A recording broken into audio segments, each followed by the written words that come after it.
No सदासीत् तदानीं नासीद्रजो no Vyoma परो यत् किमावरीवः कुह कस्य शर्मन्नम्भः किमासीत् गहनं गभीरं न मृत्युः आधी सत्य नव्हते असत्यही नव्हते अंतराळही नव्हते आकाशही नव्हते लपले काय होते कोणी काय दडवले होते त्यावेळी तर अटळ जलही तरी कुठे होते.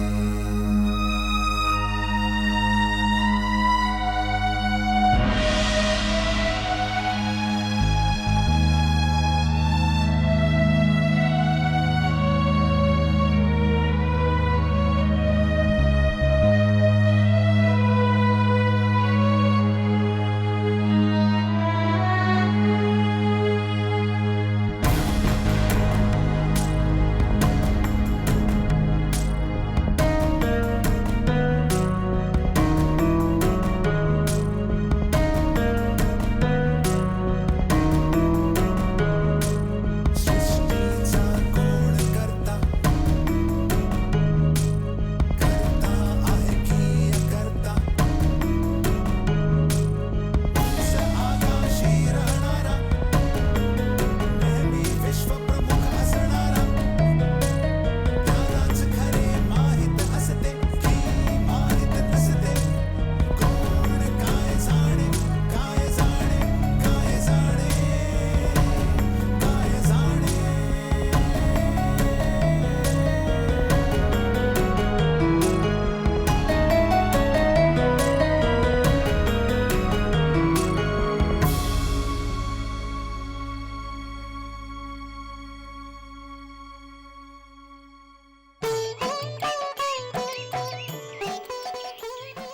जेव्हा आर्य भारतात आले तेव्हा एका विकसित संस्कृतीची पहिल्यापासूनच इथे मुळं होती.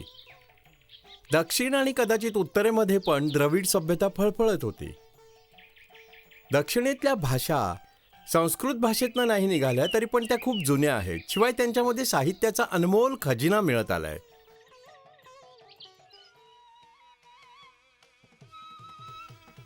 हिमालयासोबत 2 सागरांच्या मध्ये पसरलेल्या हिंदुस्थानाचा आकार तुम्ही खूप चांगल्या तऱ्हेने जाणता आहात. उत्तरी भारत समुद्रापासून खूप दूर आहे. जुन्या जमान्यामध्ये उत्तरेमधल्या रहिवाशांना सर्वात जास्त चिंता स्वतःच्याच भूमी सरहद्दींची होती, ज्यांना सहज ओलांडून हमलावाले शत्रू येत असत. आणि भारताच्या पूर्व पश्चिम शिवाय दक्षिणेमध्ये समुद्राचा लांब किनारा आहे. दक्षिणेच्या बाजूस हिंदुस्थान आवळत जात निमुळता होत जातो. मग कन्याकुमारीमध्ये पूर्व आणि पश्चिमेचे दोन्ही किनारे मिळत असतात. समुद्री तटावर वास करणारे पण स्वतःच्या दैवाने समुद्रातनं जीविका पण मिळवतात. मौर्य काळाच्या सुरुवातीपासूनच जहाज क्रिया एक विकासशील उद्योग होता. दक्षिण भारत आपल्या उमद्या दस्तकारीसोबत उत्पादनांसाठी प्रसिद्ध होता, ज्यांचा मग तिथनं समुद्री व्यापार होत असे. दक्षिणेच्या राज्यांची समुद्री शक्ती समृद्ध अशी होती. शिवाय त्यांची जहाजं दूरच्या सुद्धा देशांना सामान नेत असत. कालदिया, बाबिलोन, मिश्र, युनान, शिवाय पुढे मग रोम.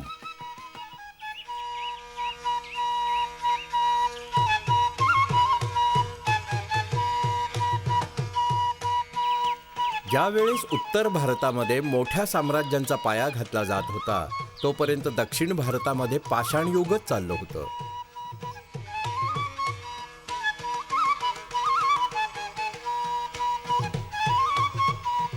तामिळनाडूमध्ये ऐतिहासिक सभ्यता साधारणपणे इसवी सनापूर्वी 4थ्या वर्षी सुरू झाली, जेव्हा दूर दक्षिणेमध्ये चोला, पांड्या आणि चेरा राज्यांची स्थापना झाली.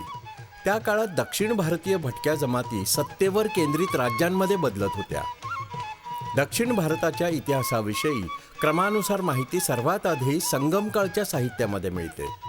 हा कालावधी इसवी सनाच्या 1ल्या ते 4थ्या शतकापर्यंत मानला जातो. तामिळ परंपरेनुसार 3 साहित्यिक संगम मदुराईमध्ये झाले होते. दक्षिणेमध्ये साहित्यिक संगमांची जुनी परंपरा होती, पण याचं उदाहरण उत्तर भारतामध्ये नाही मिळत.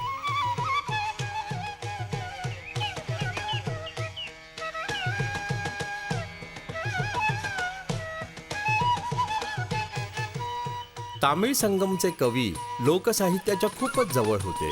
दरबारी संस्कृत साहित्यापेक्षा फारच वेगळे. शेतकऱ्यांचं जीवन, गावचं वातावरण, शहरी भडकपणा आणि युद्धाची निर्दयता या सर्वांचा अनुभव घेऊनच या कविता लिहिल्या गेल्या आहेत.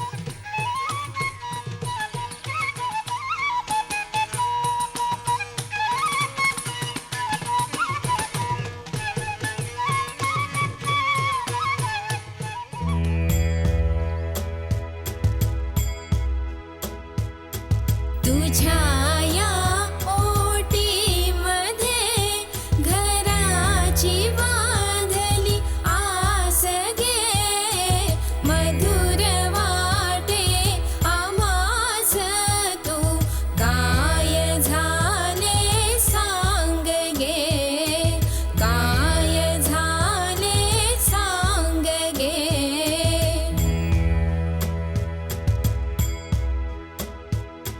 त्या परक्या हातात तुझी बांधली डोर गे, लागले अमृत हातातू गुपित त्याचे खोल गे, गुपित संगमकालीन कविता दोन तऱ्हेच्या होत्या, अकम आणि पुरम. गुपित त्याचे हे अकम कवितेचं एक उदाहरण होतं. अकम म्हणजे आतमधलं, भावनांची, प्रेमाची अंतरंग कविता. पुरम कविता हिच्यापेक्षा फार वेगळी असते. पुरम म्हणजे बाह्य, सार्वजनिक, जिच्यामध्ये राजे आणि युद्धांचं वर्णन असतं.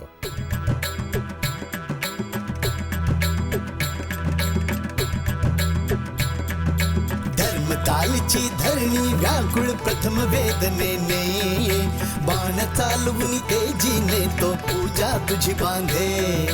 धर्मकालची धरणी व्याकुळ प्रथम वेदनेने, बाण चालवून तेजीने तो पूजा तुझी बांधे. बरसत्या घनाच्या मागे रवी तो आला रे, आला हा सतगात आला, उत्सव आला रे, उत्सव आला रे. बरसत्या घनाच्या मागे रवी तो आला रे, आला हा सतगात आला, उत्सव आला रे, उत्सव आला रे.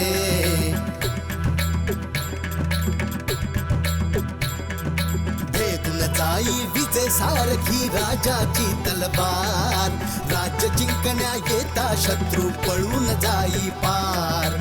भेदून जाई विजे सारखी राजाची तलवार, राज्य जिंकण्या येता शत्रू पळून जाई पार.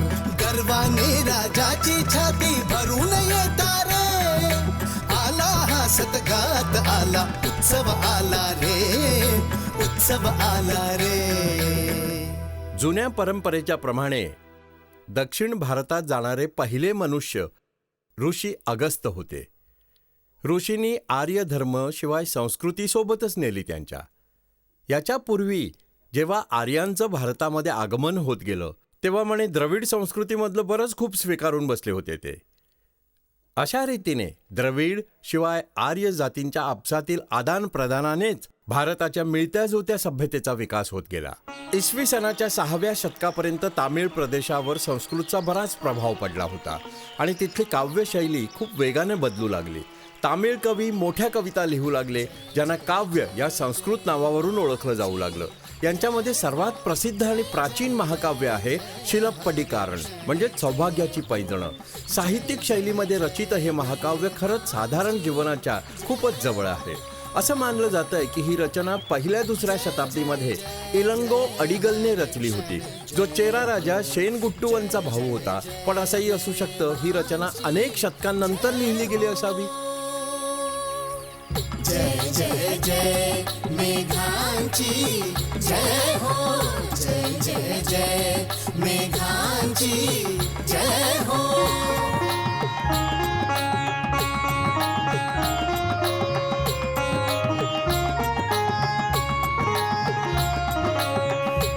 जय जय जय पुहारची जय हो. जय जय जय पुहारची जय हो. या नगरीचा पुहार दावशी राजकुलाच्या गौरवाची ती ज्या पुढे मस्तक झुकते खाली ख्याती दूरवर पसरे ज्याची. या पुहार नगरीची जय हो. या पुहार नगरीची जय हो. जय जय जय पुहारची जय हो. जय. चोला राज्यातील बंदर पुहारमध्ये मणाईकन नावाचा एक प्रसिद्ध व्यापारी राहत होता जो अनेक जहाजांचा मालक होता. त्याची मुलगी कन्नगी खूपच सुंदर होती. पुहारमध्येच माशातुवम नावाचा एक धनिक व्यापारी पण होता. त्याचा मुलगा कोवलन एक 16 वर्षांचा युवक होता. कोवलन आणि कन्नगीच्या मातापित्यांनी त्यांना विवाह सूत्रात बांधायचं ठरवलं. पोखरूचा संगम लघुपर्ण पोखरूचा संगम प्रेम छोटे ते नवे फूल. अहो भाग्य माझं की तुला मिळवलं मी. अमृताच्या वरदानाने पूर्ण, सागर मंथनाच्या अमृत कलशाहून दुर्लभ, स्वर्गीच्या अप्सरांनी लज्जेने तोंड लपवावं असं सौंदर्य. अरे तुलाही आभूषणांसोबत फुलमाळांची पण काय आवश्यकता. फुलं सौंदर्यावर वजन टाकत स्वतःच खुलून गेली. तुझं सौंदर्य म्हणजे स्वतःच एक आभूषण आहे. खरं, पवित्र, अद्वितीय. संगम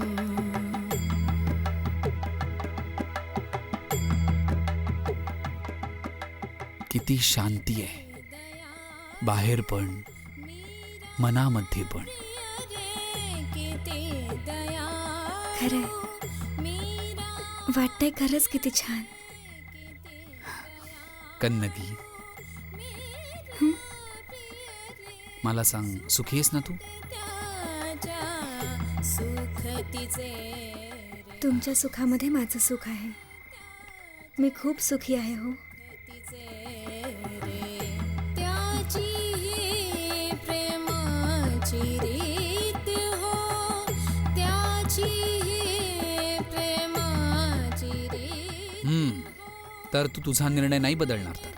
क्षमा करा, अशाच दुसऱ्या संगीत सभेमध्ये येईन तुमच्यासोबत. पण मन कागरी वरते हो. लघुपर्ण गोखरूचा. बरं, उशीर होईल जा. तू चिंता नको करूस. कशी नको करू. बरं ठीक आहे. ओ लवकर ये. हां,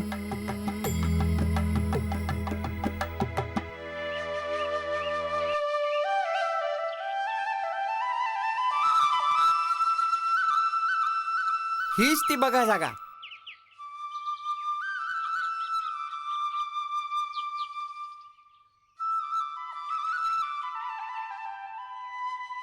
ठीक आहे, तुम्ही तयार करा लवकर. जास्त समय नाहीये. तुम्ही चिंता नका करू. असा सुंदर मंच बनवीन की माधवीचं रूप चंद्रमासारखं चमकेल बघा. लक्षात ठेवा, महाराज पण येतील. धनाची चिंता नका करू. कितीही लावा तुम्ही, तरी मंच असा बनला पाहिजे तुम्ही की. मुळीच चिंता नाही करायची. मी मंच उत्तम आणि शास्त्रांच्या अनुसार बनवणार. आरंभ करा मग. हे भगवंता, सर्व शुभमंगलच हो. सर्व शुभमंगलच होणार. सर्वांना माहिती आहे माधवी या नगरीची सर्वश्रेष्ठ नर्तकी आहे. सुंदरतेमध्ये पण किंचितही कमी नाही.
आहे माधवी? हीच आहे माधवी. आज आपलं भाग्य चांगलं आहे म्हणून एका निपुण नर्तकीचा नाच बघायची आपल्याला संधी मिळाली. जिथे तुम्ही जाता मग तिथे इतक्या चांगल्या नाचणाऱ्या मुली नसतात. मी ऐकलंय पूर्ण पुहार मध्ये सर्वात चांगली नर्तकी आहे. आपण बघूया स्वतःच आता.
सर्व सुरक्षित आहे स्वामी. 30 पेट्या आहेत, एक पण नाही तुटली आहे. अरे वा, रोमची सर्वोत्तम मदिरा आहे. याच्या बदल्यात चांगला भाव मिळेल आपल्याला. ऐका ऐका ऐका ऐका नगरीतल्या व्यापारी हो, ऐका नगरीतल्या सर्वांनी नीट ऐका. बरं या घे बघू. या 1000 सुवर्ण मुद्रा आहेत. सर्व तुझ्याजवळ सांभाळून ठेव. शिवाय थोडे पैसे द्यायचेत, तू ते पण कर. ठीक आहे. आरडाओरडा कसला हा? तू इथेच बस, मी जरा आलो बघून. ऐका ऐका ऐका हो, ऐका नगरीतले व्यापारी ऐका हो, शिवाय ऐका नगरीतल्या धनिकांनी हो, नगरीतल्या तरुणांनो पण ऐका हो. जो भाग्यवान 1,000 सुवर्ण मुद्रा देईल त्याला ही वरमाला मिळेल आणि तोच माझ्या माधवीचा स्वामी होईल. बोला हो. तू येतेस 500 मध्ये? 500 वाल्यांनी स्वतःचं तोंड धुवून यावं. बोला हो. अरे दे रे, माधवी सारखी सुंदरी कुठे मिळणार, तू लगेच दे रे, दे. ठीक आहे ठीक आहे ठीक आहे. दे, दे, दे, दे.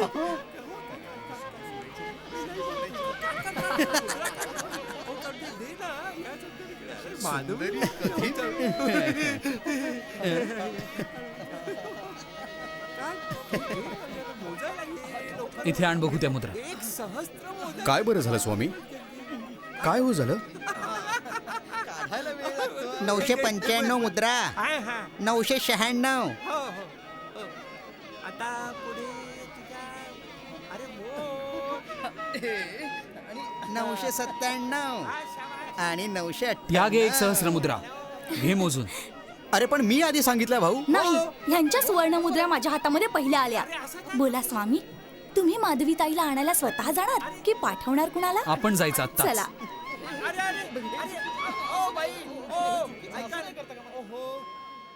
अंधार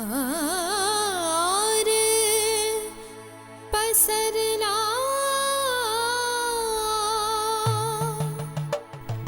इंदुवदन मंजू मदन आला, इंदुवदन मंजू मदन आला. गली गली शोधतो, द्वार द्वार शोधतो, गली गली शोधतो, द्वार द्वार शोधतो. मिलन ध्वजा फडकवत लहरवत आला, मिलन ध्वजा फडकवत लहरवत आला. इंदुवदन मंजू मदन आला, इंदुवदन मंजू मदन आला.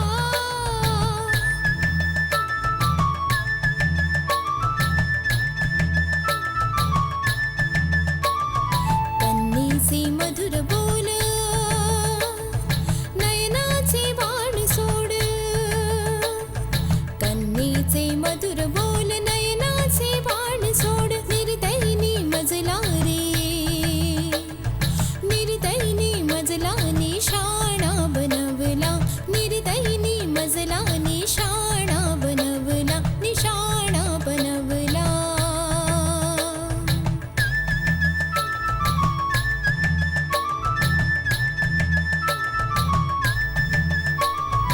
इंदुवदन मंजू मदन आला, इंदुवदन मंजू मदन आला.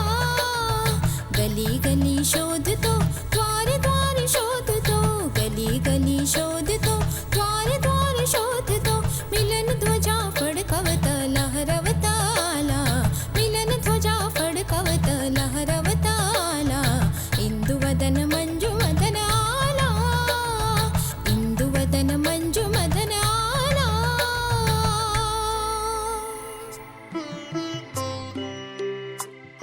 जेव्हा कोवलनने माधवीला त्याच्या बाहुपाशांमध्ये घेतलं तेव्हा तो तिचं सौंदर्य आणि गुणांवर मुग्ध झाला.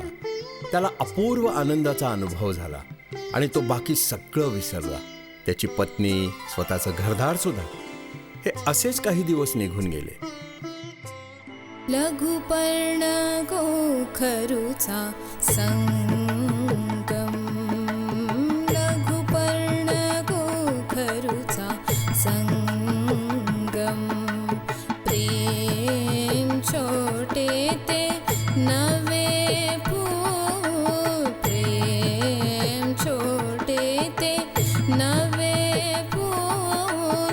लघुपर्ण गोखरुचा संगम. तप्त अशी धरणी ती होती, तप्त अशी धरणी ती होती. पहिल्या स्पर्शाने शीतल झाली, पहिल्या स्पर्शाने शीतल झाली. अम्मा, स्वामींना जाऊन खूप दिवस झालेत. मी जाऊ तुमचा संदेश घेऊन?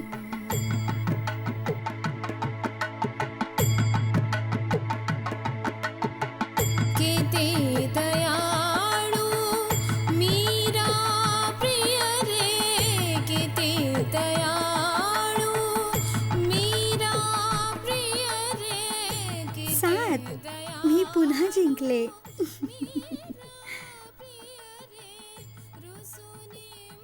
काही हरकत नाही. आता माझी पाळी आहे जिंकायची. फेका फासे. ताई, काय आहे वसंतबाला? स्वामींच्या घरून दासी आलीये. काय करायला? महत्वाचा संदेश आहे. जरुरी संदेश?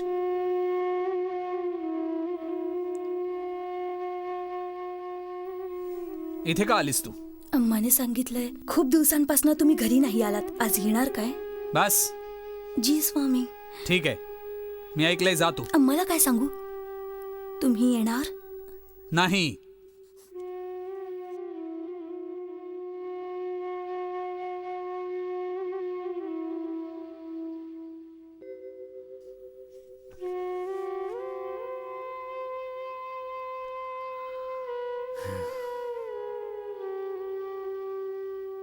अरे, तुम्ही गेला नाहीत?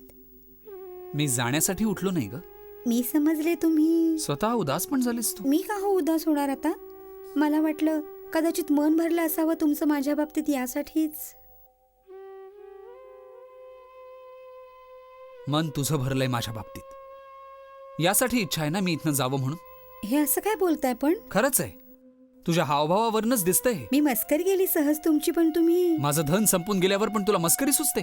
भगवंतासाठी आरोप नका ना हे बस असले. कर बघू, तुझा खरा चेहरा दिसलाय. खेळ, कपट, स्वार्थ, तुला बस इतकंच सांगितलं गेलंय. यामध्ये तुझा मुळीच दोष नाहीये. स्वामी बस. बंद कर तू हा खेळ. आता मला यामध्ये मुळीच रस नाहीये काही. जा कोणा दुसऱ्याला फसव आता. थांबा ना स्वामी.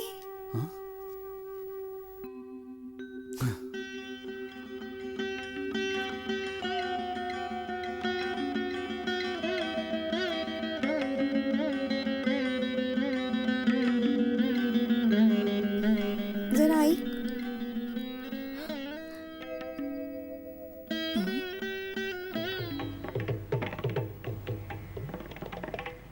काय ग? स्वामी, नाटक नको करूस. तुला चांगलंच माहितीये की स्वामी इथे नाहीयेत. चालायला लाग इथून. तो गेला जरी असेल निघून, तू इथे का आलीस तोंड घेऊन? तो इथे मुळीच नाही येणार आहे. या घराचे दरवाजे कुपुत्रास त्या नेहमीसाठी बंद पण झाले आहेत. कुळाची मर्यादा मेल्याने धुळीमध्ये मिळवली आणि ती पण या नर्तकीच्यामुळे. चल जा, चालायला लाग इथून.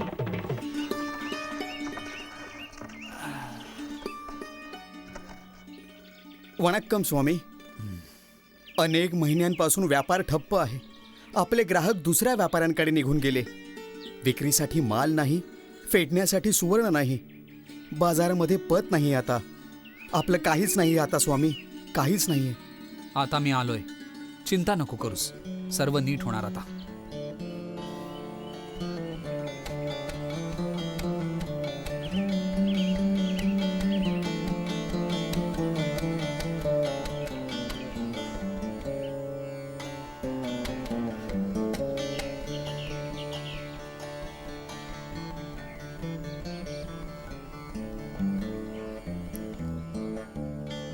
स्वामी,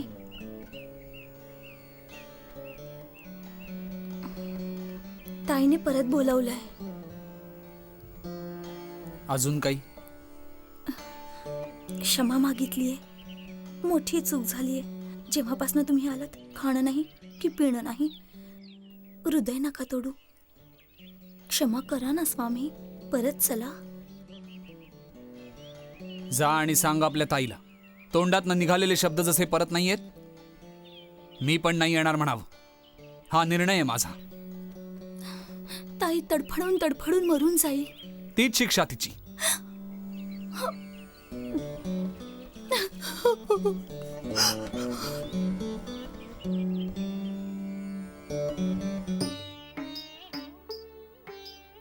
कन्नगी, कन्नगी, कन्नगी. देवांगी अम्मा, मी ऐकलंय तुझ्याविषयी सगळं. तू चिंता नको करूस. माझे स्वामी पण मला सोडून तीर्थयात्रेला निघून गेले. पण तुझे स्वामी तर पुहारमध्येच आहेत. येतील ते परत. तुमची वाणी खरी ठरो, परंतु मला रात्री खूप तऱ्हेची विचित्र स्वप्न पडतात. काल रात्री पण मला दिसलं की मी आणि माझे स्वामी असेच दुसऱ्या नगरामध्ये जात असताना मध्येच पण थोड्या लोकांनी माझ्या स्वामींवर आरोप केला आहे, शिवाय मग खोट्या अपराधामध्ये फसवलंय. तेव्हा मी देवीचं रूप धारण केलं आहे. मग क्रोधामध्ये राजासोबत नगरीत सर्वनाशाचा शाप दिला. असं असेल, मागील जन्मामध्ये कुठला नवस फेडाचा तुझा राहिलाय. पूर्वजन्मींच्या कर्मांचं फळ आहे हे. मुक्तीचा उपाय आहे एक तसा. त्या पवित्र स्थानाचं दर्शन कर, जिथे कावेरी सागरामध्ये जाऊन मिळते. पण तिथे 2 तळी आहेत, सूर्यतळ, दुसरं चंद्रतळ. त्या दोन्ही तळ्यांमध्ये जाऊन तू स्नान कर. मग मंदिरात जा आणि पूजापाठ कर. तू सर्व नीट होईल कन्नगी. विवाहित स्त्रीसाठी स्वतःचा पतीच परमेश्वर असतो हे खरं आहे. पूजेसाठी म्हणून तिला मंदिरामध्ये जाण्याची आवश्यकता नाहीये.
राजे पूर्ण चंद्राचे राजछत्र धारण करुनी चोल राजे पूर्ण चंद्राचे राजछत्र धारण करुनी परतून येता दूर देशी ते व्याय स्थापना करुनी पाहुनी मृगनयनीला त्याची गात्रे तापून जाती जर डुबूनी जाई मोह भोगितो हे जग सारे विसरुनी तर म्हणती जनते ओ मीनाक्षी म्हणती जनते ओ मीनाक्षी क्षणभरही न विचलित हो कारण सत्यवती ती नारी जिच्या मुखावर स्मित हो चोल राजे पूर्ण चंद्राचे राजछत्र धारण करुनी परतून येता दूर देशी ते व्याय स्थापना करुनी चोल राजे पूर्ण चंद्राचे राजछत्र धारण करुनी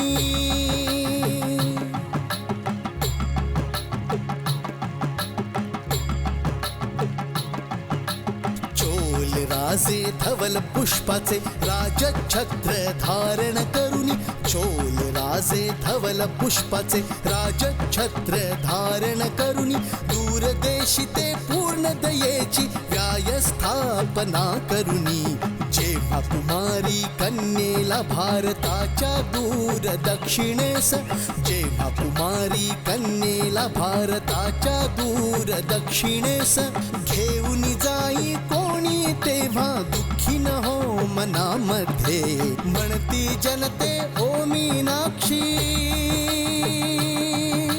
म्हणती जनते ओ मीनाक्षी क्षणभरही न विचलित हो कारण सत्यवती ती नारी जिच्या मुखावर स्मित हो चोल राजे पूर्ण चंद्राचे राजछत्र धारण करुनी चोल राजे पूर्ण चंद्राचे राजछत्र धारण करुनी परतून येता दूर देशी ते कदाचित कुठली दुसरी स्त्री पण आहे असं नाही होऊ शकत ताई पूर्ण चंद्राचे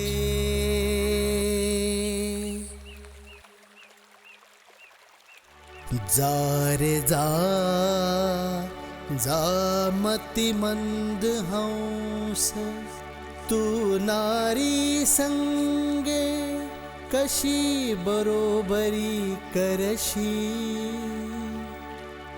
तू चाल नाही चालू शकत साध्वी सारखी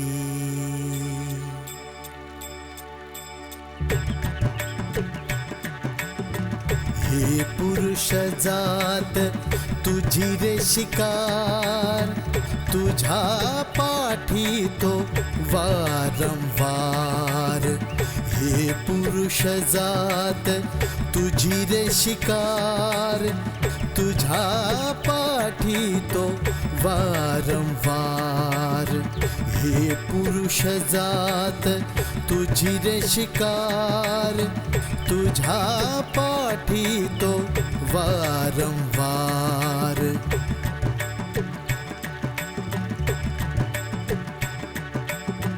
हा त्या धरतीच्या आर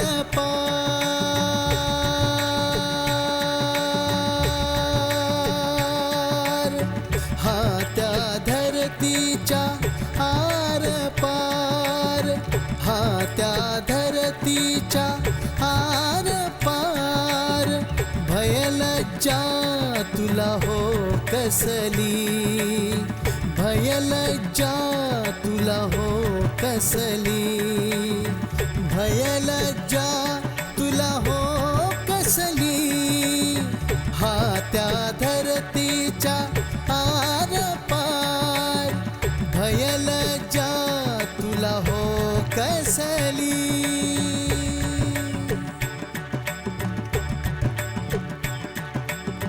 वादळाची त्या चपळ गती वादळाची त्या चपळ गती लहरींसारखी वादळाची त्या चपळ गती लहरींसारखी तू चाल नाही चालू शकत तिच्या सारखी तू चाल नाही चालू शकत तिच्या सारखी.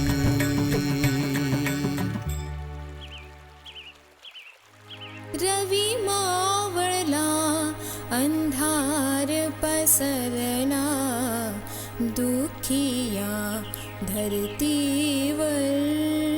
रवी मावळला अंधार पसरला दुखिया धरतीवर. अंत नाही माझ्या दुःखाला डोळे भरून येती तर. डोळे भरून येती तर. काल सुख तर आज दुःख हो.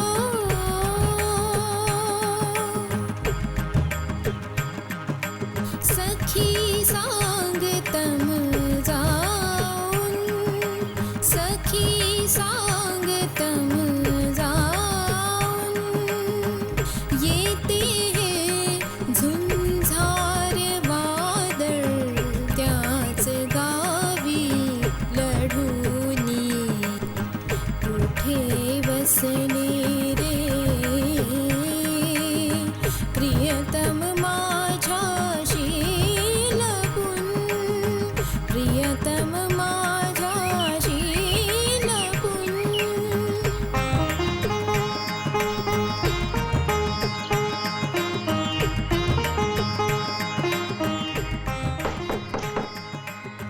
प्रियतम आज अचानक आले घरते माझ्या परतून.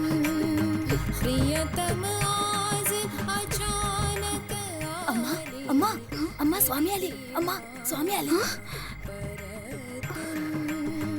गुलाबी थंडी आली घेऊनी. गुलाबी थंडी आली घेऊनी. हा सुखाचा संदेश. हा सुखाचा संदेश.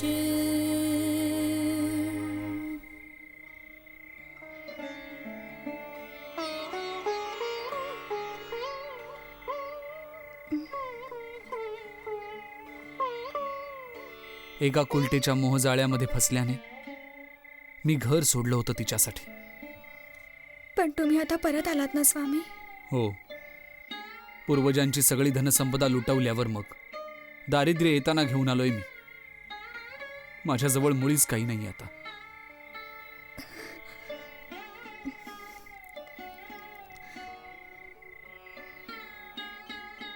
ही रत्नजडित पायल पण तुम्हीच माझ्या पायामध्ये घातली ना. हिचा स्वीकार करा. मी तुझ्यासारख्या पतिव्रता स्त्रीच्या योग्य नाही. शिवाय पुहारमध्ये राहण्यायोग्य पण नाही आता. आता दुसऱ्या नगरीत जावं लागेल. मग मी ती धनसंपत्ती पुन्हा परत कमवीन. मी पूर्ण लुटवली जी याच पुंजीने. आता जाणार कुठेतरी. मदुराईचा विचार आहे. मोठी नगरी आहे. मी पण येणार तुमच्यासोबत. नाही कन्नगी, रस्ता खूपच कठीण आहे. पावला पावलावर खूप संकट असतील. मला सर्व मान्य आहे. विचार करून बघ. विचार केलाय सगळा. मला राहायचंय तुमच्यासोबतच. पण आपल्याला रात्रीमध्येच निघावं लागेल. ठीक आहे, तू तयार हो. बघू. मी तयार केव्हाच आहे. तुम्ही सोबत आहात. मला नको दुसरं काही.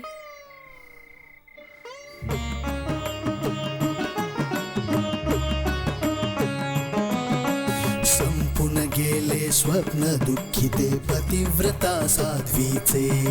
संपून गेले स्वप्न दुःखिते पतिव्रता साध्वीचे.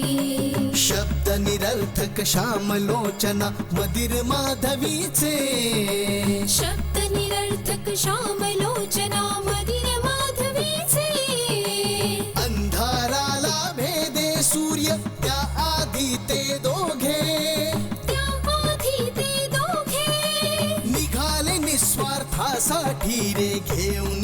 आदेश नियतीचा घेऊन आदेश नियतीचा घेऊन आदेश नियतीचा हिरण्यगर्भात् समवर्तताग्रे भूतस्य जातः पतिरेक आसीत् सदाधार पृथिवीं द्यामुते मां कस्मै देवाय हविषा विधेम.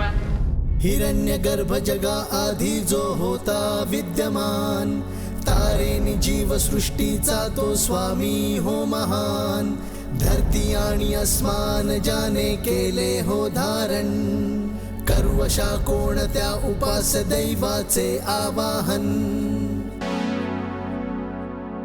ज्या तत्वामुळे तेजोमय हे अंबर पृथ्वी हिरवीगार आणि स्थापित सुंदर. रविनी स्वर्ग झाले अंतराळी सुस्थिर कर्वशा कोणत्या उपास दैवाचे आवाहन. गर्भात अग्नीच्या कारण निर्मित करून रण वरती खाली सगळीकडे जल होते व्यापून. जागून राहिले होते जे प्राण बनून कर्वशा कोणत्या उपास दैवाचे आवाहन. कर्वशा कोणत्या उपास दैवाचे आवाहन.